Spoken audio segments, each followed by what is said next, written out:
A mi Dios se da toda la honra y la gloria en este día y para todo el mundo que me escucha allá afuera, que Dios te bendiga. En los devocionales anteriores les he estado hablando del poder de las palabras. Les hablé de la palabra de bendición, les hablé de la maldición, les hablé cómo era importante escoger nuestras palabras antes de hablar con alguien. También les hablé el último devocional de la palabra de mentira. Y hoy les quiero hablar de la palabra profética. Y para eso los quiero llevar al libro de Génesis 12, donde dice así: deja tu tierra, tus parientes, la casa de tu padre y ve a la tierra que te mostraré. Aquí es Dios hablándole a Abraham. Y dice así en el versículo 2, haré de ti una gran nación y te bendeciré, haré famoso tu nombre y serás una bendición. Bendeciré a los que te bendigan y maldeciré a los que te maldigan. Por medio de ti serán bendecidas todas las familias de la tierra. Dios le hizo una promesa grande a Abraham y hasta el día de hoy se habla del patriarca, de cómo este hombre decidió creerle a Dios y cómo la bendición llegó sobre su pueblo Israel. Pero ¿por qué dijo que de él serían benditas todas las naciones de la tierra? Porque de ahí, de Israel, vino el Mesías. Y abajo le voy a dejar en la descripción varios devocionales que hice anteriormente, no los quiero repetir, sobre muchas de las profecías que estuvieron hechas. Son alrededor de 300 profecías, yo solamente le hice con algunas anteriores, que están escritas sobre el Maestro antes de que Él viniera a la tierra. Y cómo cada una de ellas fue cumplida. Pero hoy los quiero llevar a Mateos 1, del 1 al 17. Donde no se los voy a leer, les aconsejo que se lo lean. Es más, si pueden estudiar cada persona que está dentro de esa genealogía, podemos aprender mucho de sus vidas. Y podemos relacionarnos muchas veces con algunos de las personas que existieron antes que nosotros. Personas que pasaron por dificultades, personas que su fe fueron probadas, personas que fueron transformadas, personas que fueron redimidas. Y de ahí se puede ver que salió la genealogía de Jesucristo. Pero lo que más me llama la atención de la genealogía de Jesús se encuentra justamente en los últimos versículos. Y eso sí se los voy a leer, que es por ejemplo el versículo 17. Recuerden que le estoy leyendo Mateos 1 y les voy a leer a partir del versículo 17. Y dice así: de manera que todas las generaciones desde Abraham hasta David son 14. Desde David hasta la deportación a Babilonia, 14. Y desde la deportación a Babilonia hasta Cristo, 14. ¿No parece curioso que sean 14 generaciones hasta David, 14 generaciones hasta Babilonia y 14 generaciones hasta Cristo? A mí eso me llamó la atención, así que busqué el número 14, porque sé que la Biblia no es porque sean cosas de adivinación, ni mucho menos que crean numerología, pero sé que Dios no se confunde con nada de lo que hace. Así como que el número 7 es el número perfecto de Dios, el número 3 significa la Trinidad, el Padre, el Hijo y el Espíritu Santo. Así como 12 tiene un gran significado en la Biblia, como las 12 puertas, las 12 tribus. Me llamó la atención qué quería decir el número 14. Así que lo primero que puse en Google fue qué significaba el número 14 en hebreo. Y lo que encontré te va a llamar mucho la atención. Dice así: es la hora cósmica de que Dios mismo, que es el amor en persona, baje a la tierra que lo necesita. El 14 también está vinculado al nombre de Dios, Elohim. ¿Acaso no es curioso que el número 14 sea Elohim? Que en hebreo tiene 5 letras que suman 86 y como se ve, estas dos cifras al volver a sumarlas nos dan 14. O sea, Elohim. Cada 14 generaciones decía Elohim. Cada 14 generaciones decía Elohim. Y tal vez hay algunos por ahí que piensen que Jesús no sea Dios. Y desde el principio dice que el Verbo se hizo carne y habitó entre nosotros. Y se hizo carne porque Él quería vivir con nosotros. Y escuché esta historia que les quiero compartir, que la acabo de escuchar en la radio. No sé quién es el autor y al parecer es una historia real. Tampoco me sé el nombre de la persona, pues recién la escuché en la radio mientras venía ayer manejando y dije, wow, eso está divino para devocionar y para lo que ya que el Señor me había puesto en mi corazón. Y es la historia de un hombre que dice que no creía que Jesús era Dios, porque él decía que cómo le iba a creer que un Dios iba a ser un ser humano, ¿no? Que no tenía sentido. Y él dice que la esposa le invita a celebrar la Navidad y le invita a ir a la iglesia. Y dice que estaba nevando en el lugar donde él vivía. Y cuando él le dice a la esposa que él se sentía un hipócrita al ir a la iglesia y no creer lo que la gente decía, que Jesús era quien la gente creía que es, el mismo Dios.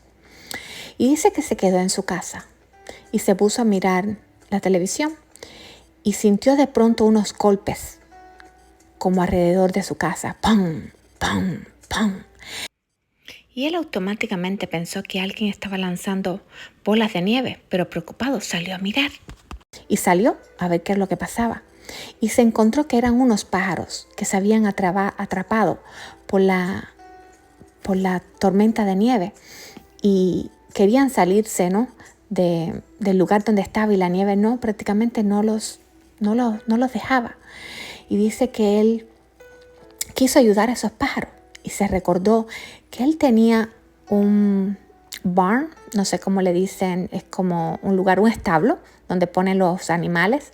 Y dice que él dijo, bueno, ahí en el establo estos animales, estos pajaritos se van a estar bien, van a poder pasar la tormenta y van a estar bien, ¿no? Y él trató de ahuyentar los pájaros, ¿no?, hacia la tormenta, y los pájaros lo que hacían era que se esforzaban por salirse de la nieve y lo que hacían era que se volvían a caer por tanta nieve cayendo. Y dice que él decía, ay, bueno, tal vez de pronto si le pongo luz, ¿no?, y los guío de alguna manera y los guío hacia el granero, puedo hacer que ellos entiendan, ¿no?, que allí van a estar bien. Y le empezó a poner migajitas de comida a los pájaros hacia el granero, pero los pájaros seguían huyendo de él.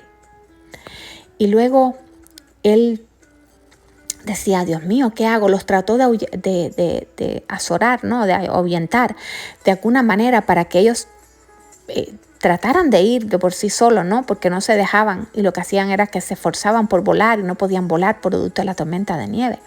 Y él no quería que los pajaritos se murieran. Y los quería de todas maneras llevar hasta el granero. Hasta que él decía, no me entienden. Si pudieran entenderme, si pudieran saber que yo lo que los estoy tratando de salvarlo, a no ser que sea otro pájaro que les pueda hablar en su propio idioma, ¿cómo podría, no? Él, y dice que él en su desesperación de que querer salvar a esos pajaritos, no podía hacerlo.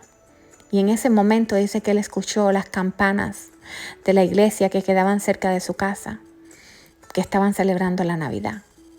Y dice que ahí mismo se tiró de rodillas y le pidió perdón a Dios y dijo, Padre, perdóname. Esto mismo es lo que tú quieres hacer con nosotros. Tú viniste al mundo para salvarnos. Tú viniste al mundo para darnos la esperanza de que tú existes, de que tú eres real. Te convertiste, como dice su palabra. El verbo se hizo carne, el yo soy, que se le presentó a Moisés en esas zarza ardiente que le dijo que se llamaba yo soy, el verbo. Es un verbo, ser o estar, que se hizo carne. Si lo piensas, dice que él se despojó de sí mismo, de todas las comodidades que tenía para venir aquí a la tierra, porque a los profetas no los habían creído. Muchos de los profetas fueron matados, eliminados. Otros, cuando eran confrontados con la palabra de Dios, algunos llegaron a inventar cosas de ellos, eran apedreados. Fueron algunos, como Juan el Bautista, fue decapitado. Y Dios siempre quiso, desde el principio, tener una vida con nosotros, tener una vida junto con nosotros. Es por eso que hoy estoy pintando una flor que, no sabía lo que significaba y era una gardenia. Y la pintura fue saliendo y surgiendo, no sé.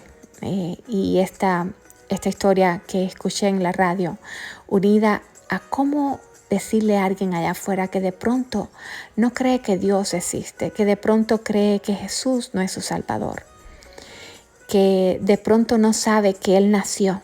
En estos tiempos muchos celebran la Navidad, otros están renuentes a celebrar la Navidad, otros piensan que es un paganismo y hay toda una historia pagana acerca del día de la Navidad. Pero en realidad yo digo esto y me perdonan si no tienen mi misma opinión, pero yo celebro que Jesús nació.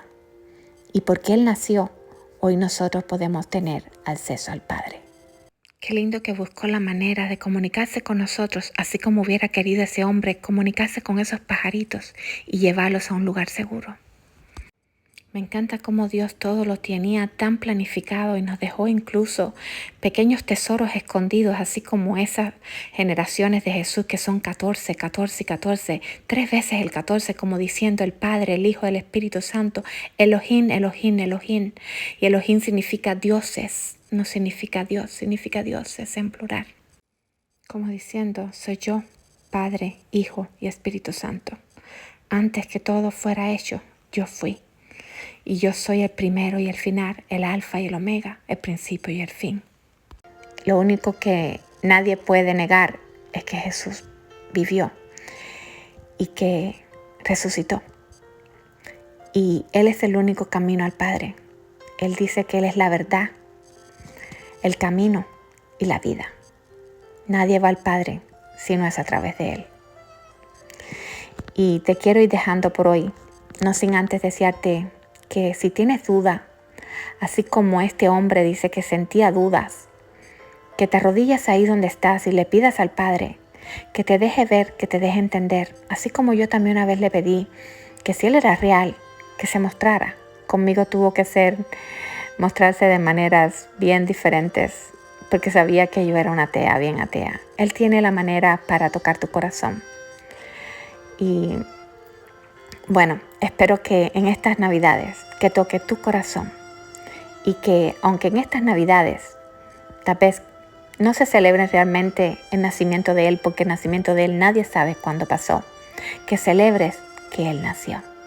Que Dios te bendiga, que te cuide, que te guarde, que haga resplandecer su rostro sobre ti, que tenga de ti misericordia, que te dé su paz, su shalom.